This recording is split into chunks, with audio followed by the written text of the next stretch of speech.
Hello and welcome. You see a lot of women in the world of computing today, but it wasn't this or like this many years ago. There are some people who've been working to ensure that women come in and enjoy positions of power. One of them is Geetha Kannan, who is Managing Director of Anita Borg and a former Infosician, she proudly says.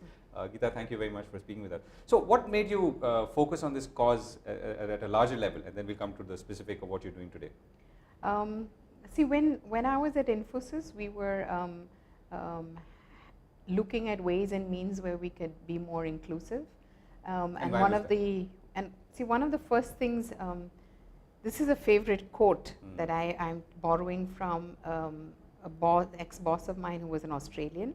And he used to say that when, say, someone from Mars comes to India and they look around, the first thing that they would see probably is the differences in terms of shapes, in terms of, okay, this looks, but they won't know it's a woman and the other one is a man. But that's the first thing they identify with. And then, so he said the first thing, if you focus on gender diversity, and if everything falls in place in terms of just focusing on gender diversity, all other diversity, you can repeat the same story. Right. And I think that's, I didn't know it then, but in retrospect, that's exactly what we did at Infosys, was focus on the gender part. And we started a network for women called IWIN, which is the Infosys Women Network. And that in that try to encourage women to be more participative, go speak for themselves, and try to create their own spaces. And in that process is when we were more aware of diversity. And thanks to being a large IT service provider, we could go to our customers. And in the US, the customers were much more advanced. Our European customers were already aware because they had legislations around it. So it was easy to learn from them, to get what were their past mistakes and not repeat them again. So it was an easier story for us because we were going probably down the same beaten track as our Western counterparts. And what was the business case for doing this? Well, the business case is, of course, the scarcity of talent. And when you have a talent pool where 50% is women, and today's, even when we started, there was about 20% of the engineering students were women. And now there are about, anywhere ranging between 35 to 45, and we have all women colleges that have women engineers. So the whole thing is that you're missing out on that key talent pool. And always, there are many studies, especially Catalyst has done studies that show that it is always a much more innovative solution if you can have both men and women representing the solution. And at Anita Borg, we believe that the solution that you put out on the table should reflect what the market wants. And what is the market? The market is 50% men and 50% women. So why do you have an all-men team or even an all-women team? It has to be equally representative of the market. Right, so now you're trying to address this larger issue, which you began in Infosys and I'm assuming later at ANZ and now through Anita Borg. How are you trying to bring structure to this challenge? Well, it has to be a, as all successful things, has to be a grassroots change. And that's what we are looking at. And the grassroots, because we can't reach out to probably every individual, but we're trying to reach out to women and also men, so that we go through the organizational route. So for us at Anita Borg, we have two constituents. We have the organizations and we have the women. And we reach out to the women by providing them, platforms which they can, interact with each other and get inspired and guided in their career. And we reach out to organizations to create that environment for them so that they can be attracted to the organization as well as, advance in their careers there. So what are the pressure points that you're reckoning with the most? Let's say, for women, one is at the point where they have to take a decision on whether to enter the workforce at all. The second is after entering the workforce, then staying on in it and fighting all the internal battles that they have. So that, we have a very nice term for it, but that's the key or the nub of the whole challenge that we have is what we call is the leaking pipeline. And in India, we have the leaking pipeline from, you go into engineering, and when you go out, you don't go neither for higher studies, nor do you go to the workforce. You're just like, no contribution to society, but probably from a family perspective.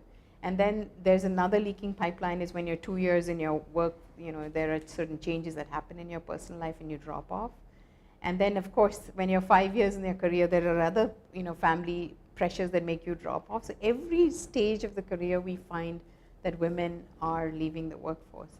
And I think that would be the greatest challenge that the whole industry would face, is to how to A, retain them, and B, once they leave, how can we create avenues or channels by which we attract them back again. Right. So what made you stay on in the workforce, so to speak? I mean, I know Infosys is a great place to work, but okay, I wouldn't really agree with.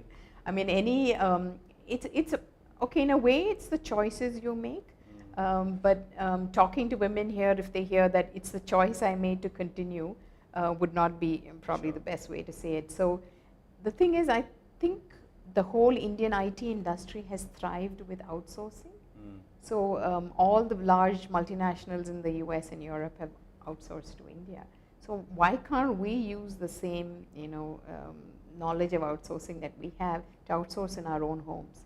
There are certain things that you don't need to do your own self, right? You can't outsource being a mother, but you can definitely outsource being doing the laundry or cooking or dropping and picking up your children from a class or certain things. So that means you get much more quality time to spend with them. And I think we've also over time learned that you can negotiate the couple of hours in the evening that you can spend with the family and probably again work again a little late in the night. And why should they do it? I think, I mean, not at a corporate level, but at a very social level, why should women be listening to you? I mean, particularly young women who would be listening to you. One, I think the whole thing of, what we've gone through in our careers and seen what's happened to us is a huge sense of fulfillment. Today, I'm sitting here and nobody even knows who my father was or who my husband was, right? Or is. So it's a whole question of I have my own sense of fulfillment and satisfaction that I have contributed back to society also in a way that I've given back to the organizations that I worked in. That's one.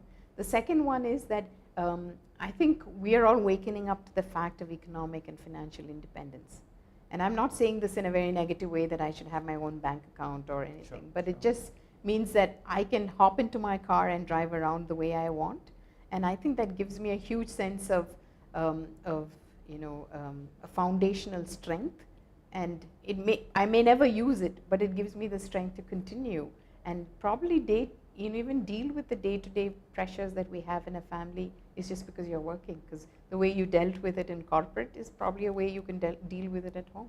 Right. So what's the challenge that you've set for yourself in the context of bringing this sort of organization or process into this world or this challenge? So we want to work with as many women as possible. We want to work and make it a community-driven approach.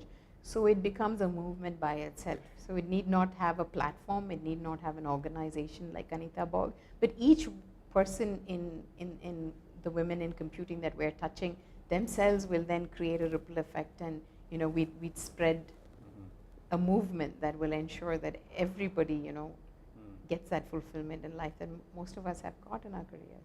Right. So is there one story or one anecdote that you'd like to leave us with, and something that made you feel more committed to the cause, as it were? Well, I think it's the whole thing of many women coming back to you and probably like even after 10, 15 years and say it's only because you said something at some point of time in their life that their careers have changed and they've stuck on. And I face that very often in NASSCOM events because we keep talking about, and you're a speaker in all those events, and they came back and you told me 5 years ago, and I took that seriously and I really did it and I got a promotion. It feels good that, and you may not have even remembered that you made a speech in that regard, but somebody has taken away those key messages and put that in place and has been promoted as a result. And that I think is inspiring for anyone who's doing this kind of work. Right, and more power to you. Thank you so much for speaking with us. Okay.